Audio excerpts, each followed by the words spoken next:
Hi, John Kellogg here in a very cold Nairobi, Kenya. It's wintertime in Kenya. It's opposite of the U.S. And I had something I wanted to share with you that's been going on in my personal life, to be transparent in believing that in that some of you can be encouraged in even your own personal walk. I shared in some recent videos about the Lord. I was struggling with do we have enough support? Do we have this? Or what's going on? And feeling the stress. And I felt like the Lord said, John, I'm going to give you an opportunity to choose one of two things. You can either choose obedience or choose outcomes. And He said He would take care of the one that I didn't pick. So obvious pick there is I picked obedience. And I recognize that if I walk in obedience, He'll be faithful to the outcomes. That's really in His hands. I don't control.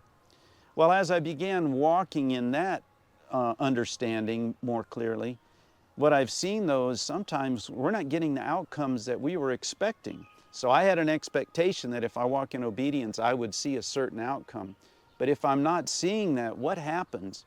And so recently, even in the last few days, I felt like the Holy Spirit was bringing something to my awareness, to my understanding, and through a question.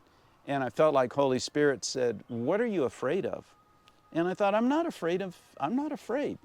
I'm here, I'm working in Samburu, I'm living in the bush, working in Nairobi. Even this year, we've had the floods that took away our school, and the government that's not allowed us to rebuild it yet.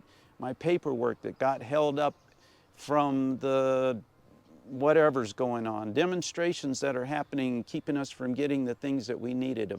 Our vehicle broke down as my wife and I drove down to celebrate our 45th anniversary in Nanyuki, and so now $4,000 later, we've gotten the vehicle fixed.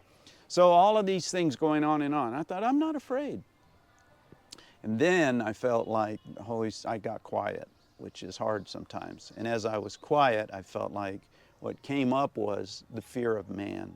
And I realized that as we're hitting these different struggles, and as I'm communicating with you all, and the need for additional resources to accomplish the things, the fear of failing for me and what that would look like what would people think of me if for some reason the schools we had to close, or we had, whatever, things didn't work out, then what would people think of me? What would my wife think of me? What would my family? What would everyone think? And I realized it was very much a focus on me, and it was fear. And anytime we're walking in fear, in that area, we're not walking in faith.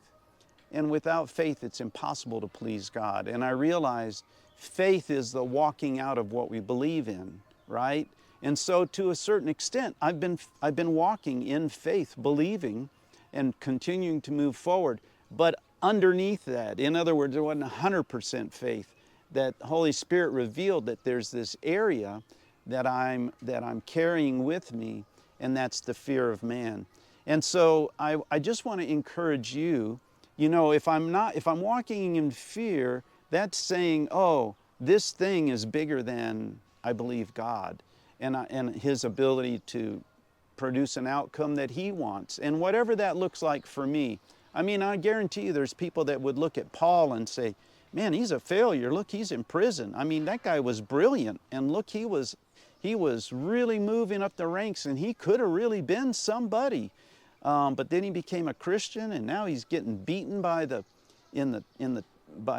priests, and he's being thrown in jail. He's being just having terrible things happen to him. What a failure. So we can't judge in those ways. And again, we need to be 100% free, all of us. First, have you sought the Holy Spirit? What is it you would have me do? What is the will of God for my life? And it may be to be a doctor. It may be to be a fireman. It may be to be a housewife, mother, father, whatever. It doesn't have to look spiritual. It's that we walk as spirit beings that are new creations in whatever the occupation is. So first, what is your will for me to do? And then as we know what that is, and it's been confirmed, then we move forward in obedience. The outcome of that is not in our hands. And so we don't judge ourselves, and we shouldn't let other people judge us based on what appears to be an outcome. And that allows us to walk in freedom. You walk in freedom, and you also walk submitted to leadership that can help have input in your life if you need redirection. But I just want to encourage all of us that we need to walk in faith believing, right? Faith is the action of walking out what we believe in. As we believe in the Father and His great love for us, and the fact that He wants to share with us what His will is, that we can walk in confidence. Remain steadfast. Bye for now.